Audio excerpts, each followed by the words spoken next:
Oi, meus amores do quinto ano! Tudo bem com vocês? Começamos agora mais uma aula de língua portuguesa. E já que nós já concluímos o nosso conteúdo com narrativas de terror, vamos agora falar sobre um novo conteúdo, as narrativas de Esopo, né? A fábula de Esopo. Vamos conhecer esse gênero textual e saber que tipo de texto é esse. Olha só, fábulas são histórias muito antigas que sobrevivem até hoje porque têm como assunto os vícios e as virtudes do homem de qualquer época. Eu sei que vocês já estudaram sobre fábulas e sabem que nessas histórias são contadas histórias por meio de animais, por meio de seres que geralmente não falam, né? Mas que são atribuídas a esses seres características humanas. Então, por meio das fábulas, a gente conta uma história que ela é real e ao mesmo tempo não é, porque fala muito sobre coisas da humanidade, como por exemplo a cigarra e a formiga. Tem também a raposa e as uvas. Vocês lembram dessa? Quem não lembra dessa fábula aqui, quem não conhece, porque ela é muito famosa, gente, a fábula da raposa e as uvas, ela é muito famosa, já tem até música sobre ela. E vocês vão pesquisar, tem ela facilmente na internet, coloca aí fábula da raposa e as uvas, e vocês vão encontrar e vão ler, tá bom? Então eu coloquei aqui ela só para ilustrar, porque essa fábula da raposa e das uvas, ela é também uma fábula de Esopo, porque ela foi criada por esse autor, né? Esopo era um grande escritor de fábulas e ele escreveu várias delas, mesmo que ele não tenha inventado esse gênero textual de fábulas, mas as fábulas ficaram conhecidas assim porque as fábulas dele eram muito famosas. Então a gente chama esse tipo de texto de fábula de Esopo. E aí Esopo é considerado um dos mais famosos fabulistas da antiguidade, embora não tenha sido o inventor dessas histórias curtas. Então, ele é bem famoso, só que não foi ele que inventou. E antigamente, as fábulas elas eram criadas para zombar de inimigos ou para ensinar de maneira divertida.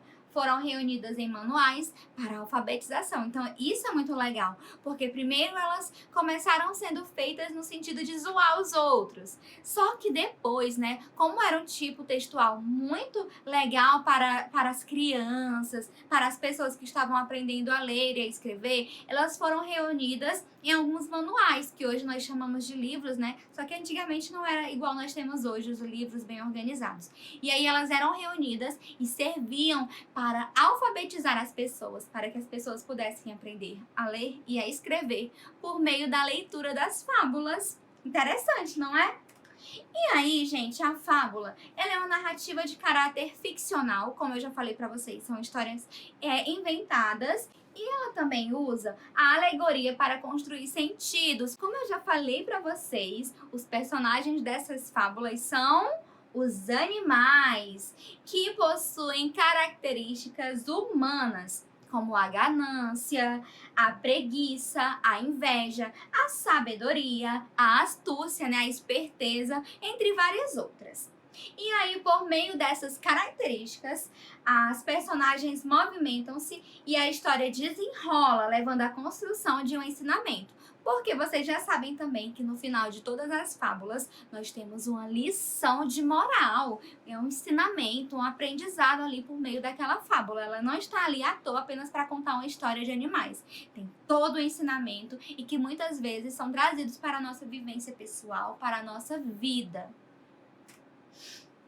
E agora, vamos fazer a análise dessa fábula aí chamada O Velho e a Morte. Então vejam aí. Um dia, um velho, tendo cortado madeira, carregou-a nos ombros e pôs-se a andar por um longo caminho. Fatigado pela caminhada, depositou o fardo no chão e chamou a morte. Como esta aparecesse e perguntasse por que ele a chamava, o velho disse: para que levantastes o fardo. E aí nós temos a lição de moral, que é o seguinte: a fábula mostra que todo homem é amante da vida, mesmo que ela seja miserável. Então, gente, essa fábula mostra que o homem, ele na verdade não queria morrer, ele só estava muito cansado. Então, ele colocou o fardo dele no chão, né? As coisas que ele carregava, que eram muito pesadas, e chamou a morte. Só que quando ela chegou, ele inventou a desculpa de que só queria ajuda para levantar o peso dele, né? Então, na verdade, ele era apaixonado pela vida, ele não queria morrer, porém, ele estava muito cansado, então levava uma vida sofrida.